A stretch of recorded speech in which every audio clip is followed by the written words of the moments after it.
Shalom, shalom. Davon Mays here with Clouds of Torah, and we are continuing our original sin series. Did we all fall with Adam and Eve? So, jumping right back in, we're going to go ahead and deal with David again, because for those who don't know, David is the model Messiah and King of Israel. All the kings are compared to David. The future king will be compared to David. He's actually even called David, even though it's not literal David, but the house of David in general. If you read Ezekiel 37, it says, "My servant David will sit on that throne." But it's talking about the house of David. So let's get into this. So, thou hast showed unto thy servant David, my father, great mercy. 1 Kings 3:6. And Solomon said, "Thou hast showed unto thy servant David, my father, great mercy, according as he walked before thee in truth and in righteousness and in uprightness of heart with thee, and thou hast kept for him this great kindness, that thou hast given him a son to sit on his throne, as it is this day." How did David walk before God in truth? How did he do this with the stain of original sin? Because even in the New Testament, Luke 1:6, speaking of Zacharias and Elizabeth, says, "Then they were both righteous before God, walking in all the commandments and ordinances of the Lord blameless." Now, it's interesting because in the book of Acts, it talks about, why would you lay this yoke upon us, which neither us or our forefathers could keep, right? So if the stain of original sin was so bad, how was David able to be righteous, upright, and walk before God in truth and receive this great mercy? These is questions that, these need to be answered if somebody's going to hold you to the standard of original sin. So, dealing with David, blessed is he whose transgression is forgiven, whose sin is covered. If you have original sin, how did it get covered? How can it be covered? Psalm 32, 1-5. Blessed is he whose transgression is forgiven, whose sin is covered. Blessed is the man unto whom the Lord imputeth not iniquity, and in whose spirit there is no guile. How is this even possible with the original sin doctrine? When I kept silence, my bones waxed old through my roaring all day long. For day and night thy hand was heavy upon me. My moisture is turned into the drought of summer. Selah. I acknowledged my sin unto thee, and mine iniquity have I not hid. I said, I will confess my transgressions unto the Lord, and thou forgavest the iniquity of my sin. Selah. So we see when David acknowledged his sin, he was forgiven. That means if you make a mistake, you can be forgiven. You're not doomed forever a sinner, as taught by many. So how was David forgiven? 2 Samuel 12:13. And David said unto Nathan, I have sinned against the Lord. And Nathan said unto David, the Lord hath put away thy sin, thou shalt not die. He confessed. Right here in Psalm 32:5, I acknowledge my sin unto thee, and my iniquity have I not hid. I said, I will confess my transgressions unto the Lord, and thou forgavest the iniquity of my sin. David said, I have sinned. He acknowledged his sin. Proverbs 28:13 tells us, he that covereth his sin shall not prosper, but whoso confesseth and forsaketh them shall have mercy. Don't let nobody tell you you can out-sin God's forgiveness. We see right here, clear example. David was confronted by Nathan, and right away he said, you know what? I have sinned against the Lord. When Nathan called him out, I acknowledge my sin unto thee. Whoso confesseth and forsaketh them shall have mercy. So ask for forgiveness. Say what you did. Remorse. Have some remorse and own up to what you did wrong. Even if you make mistakes, it's not the end of the world.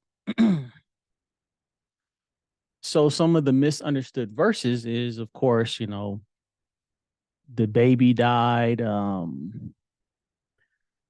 children dying for the sins of the father, things of this nature. So Ezekiel 18:20 says, only the one who sins will die. A child won't bear a parent's guilt, and a parent won't bear a child's guilt. Those who do right will be declared innocent, and the wicked will be declared guilty. Now, that baby didn't die right away. Just for those who want to stick to what happened in the story with David and Nathan. And there's more to that story, actually. But for the sake of this lecture, I won't get into that. Deuteronomy 24:16, the father shall not be put to death for the children, neither shall the children be put to death for the fathers. Every man shall be put to death for his own sin. So you can't die in place of somebody else. It doesn't work like that. What you can do is be subject to the sins of someone. For instance, if your father was a known thief, he's going to leave that reputation behind, and that will fall on the children. When Israel did things, eventually it led to the destruction of the temples. So their children did inherit the problems of those sins, but they were not executed in place of their fathers. So there's more than meets the eye when you just read the verses. A child won't bear a parent's guilt, and the parent won't bear a child's guilt. This is talking about, pretty much capital punishment. But of course, when we talk about no one can replace you if you are decreed to die, you can leave your son to inherit the results of your sins. For instance, Exodus 34:7, keeping mercy for thousands, forgiving iniquity and transgression and sin, and that will by no means clear the guilty, visiting the iniquity of the fathers upon the children and upon the children's children unto the third and to the fourth generation. So let's just say there was original sin. It would only last to the third and fourth generation, according to the Torah, anyway.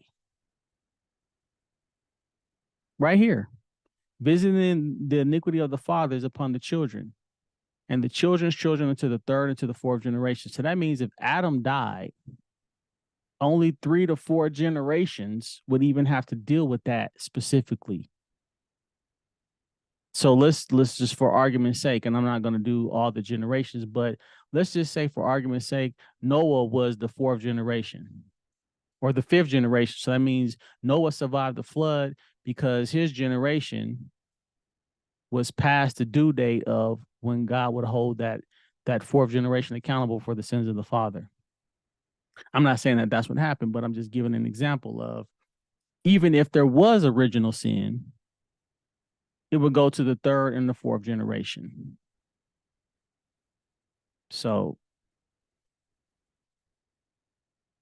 there's another problem with not everybody does this, but some of the people who teach the New Testament using Pilate as a standard of righteousness. Yeah. It's pretty funny, but let's deal with it. 1 Samuel 29:6. Then Achish called David and said unto him, surely as the Lord liveth, thou hast been upright, and thy going out and thy coming in with me in the host is good in my sight. For I have not found evil in thee since the day of thy coming unto me unto this day. Nevertheless, the Lord's favor thee not. So the king Achish had David serving him, but the rest of the army didn't like David. They were like, no, he's going to turn on us. He's going to fight for our enemies and all these things. But Achish said, I found no evil in thee. So the same thing we can say with Pilate. John 18:38, Pilate said unto him, what is truth? And when he had said this, he went out again unto the Jews and said unto them, I find in him no fault at all. So if you use Pilate as a righteous judge, as a righteous, good judge of character, then you should have no problem using Achish. Now, I believe Achish was a Philistine. So why would, Achish and Pilate be used to be good judges of character for Israelites? They don't keep the Torah. They would keep the Philistines would have to keep the Torah of the Gentiles or the laws of Noah. But are you really going to use Achish as a good judge of character? He didn't find nothing wrong with David, right? But the Philistines didn't like him. They was like, nah, we good. Now we got Pilate saying he finds no fault with Jesus, but you're going to really use Pilate as a standard of good character? If you read the history of Pilate, he wasn't such a good guy. Matter of fact, this is what he thought about the Torah law. The Romans did not care about Jewish laws. Acts 18:14-16. And when Paul was now about to open his mouth, Gallio said unto the Jews, if it were a matter of wrong or wicked lewdness, O ye Jews, reason would that I should bear with you. But if it be a question of words and names and of your law, look ye to it, for I will be no judge of such matters. And he drave them from the judgment seat. I don't want anything to do with this. This is y'all's laws. You deal with it. You judge them. I don't care. John 18:29-31. Pilate then went out unto them and said, what accusation bring ye against this man? They answered and said unto him, if he were not a malefactor, we would not have delivered him up unto thee. Then said Pilate unto them, take ye him and judge him according to your law. The Jews therefore said unto him, it is not lawful for us to put any man to death. So we see two Romans saying, look, we don't care about your laws. If he's breaking Roman law, well, that's one thing. But if he's breaking your laws, you judge him. Now, obviously, the Jews said, well, we can't kill nobody, so we bringing them to you. They couldn't do the capital punishment according to the book of John. Some people say that they did have a Sanhedrin and could people put people to death. But according to right here in John, it's saying that they didn't. So depending on who you want to go with. The point is, the Romans did not care about Jewish laws. So even if Pilate did say, I find no fault in Jesus, does that mean he was really innocent of Jewish laws? You're going to use Pilate to be the judge of that? Because you're probably not going to use Achish to be a judge of Israel, saying that David was righteous. So, you see what I'm saying? So if you're going to use one, you got to use the other one if you're going to be fair. And this right here is a whole problem because Paul said he got authority from the Jewish high priests to go and kill and persecute Christians, but they said that they don't have this authority. So where did Paul really get this authority? And Paul was a Roman, and he was related to the Herodians, and he says, he gives shout outs to Caesar's household. That's a whole nother lecture. I got a lecture called Daniel warned us against Christianity. So have another video with the Exodus Project. Shout out to Steve talking about written from Rome, showing that the New Testament is very friendly with Rome, for lack of a better term. So the Romans didn't care about Jewish laws. So why exactly will we care what Pilate had to say that Jesus was innocent? But the point that I'm making here is this.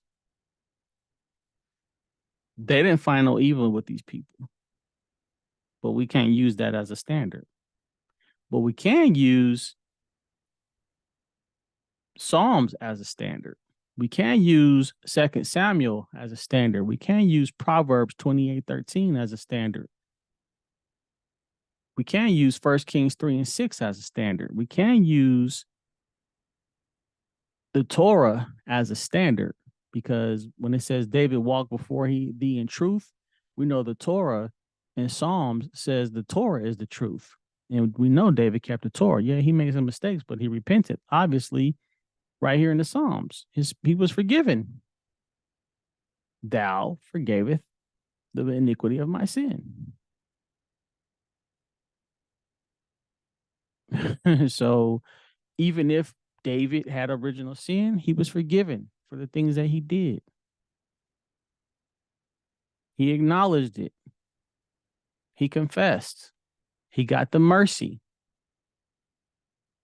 So again, the father should not be put to death for the children. So we wouldn't be put to death for what Adam did. And even if there was original sin, it would only go into the third and fourth generation. It's very clear. So again, if you're going to say, well, Jesus was innocent, he didn't have original sin. Even Pilate didn't find no fault in him. Well, Achish didn't find no fault in David either. So does that mean David didn't have original sin either? You're going to use the leader of a foreign nation as a judge? Pilate, one of the officials of Rome, Achish, an official of the Philistines. Are we going to use these people to judge the Jews? David was Jewish. Jesus was Jewish. What are we doing here? The Romans didn't care about Jewish laws. So I'm pretty sure that the Philistines didn't care about Jewish laws either. So with that being said, I'm going to stop there and we will see you next time. Shalom and have a good one.